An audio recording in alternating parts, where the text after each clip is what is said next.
The eruption at Hawaii's Kilauea volcano is continuing. The lava has now destroyed more than 24 homes. Scientists have been tracking this event since it started, and NPR's Merritt Kennedy has more on what they've learned. For more than 30 years, the Kilauea volcano on Hawaii's Big Island has been erupting. Lava levels rose in recent weeks. Then, last week, they plummeted. Wendy Stovall is with the U.S. Geological Survey. So the whole bottom of the crater floor dropped out, and the magma completely drained away from that system. Stovall is one of the researchers from around the country tracking this volcano.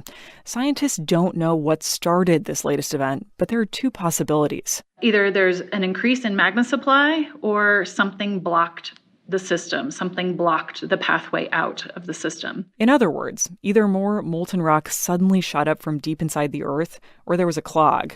Whatever the cause, the magma turned away from the crater, heading east underground, flowing into spaces between the rock. Stovall says scientists tracked the flow as it set off earthquakes and deformed the ground. Honestly, it was pretty frightening to see where the magma was going. That's because it was headed toward a neighborhood, Leilani Estates, a lush residential area of more than 1,700 people. Video on social media shows lava gushing out, destroying homes and causing havoc. It's sort of like a leaky pipe or a burst pipe where the magma is moving down the conduit system and it just reaches a point where the pressure builds enough that you start cracking the surface above. That's Denison University volcanologist Eric Clemente.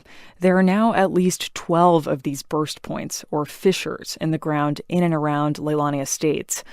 Scientists are tracking earthquakes and the composition of gas coming out of the cracks in the ground, which hints at whether the eruption will intensify.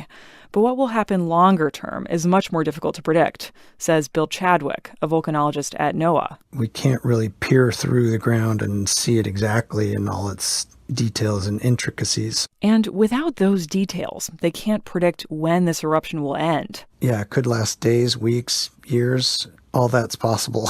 It's hard to say, unfortunately. That makes it extremely difficult for the residents of Leilani Estates to know what their future holds, which worries Clemente. When a house today might look like it's perfectly safe, it might get taken out by a lava flow 5 years from now if the eruption keeps on going. Unlike a hurricane or an earthquake, this disaster has no clear end in sight.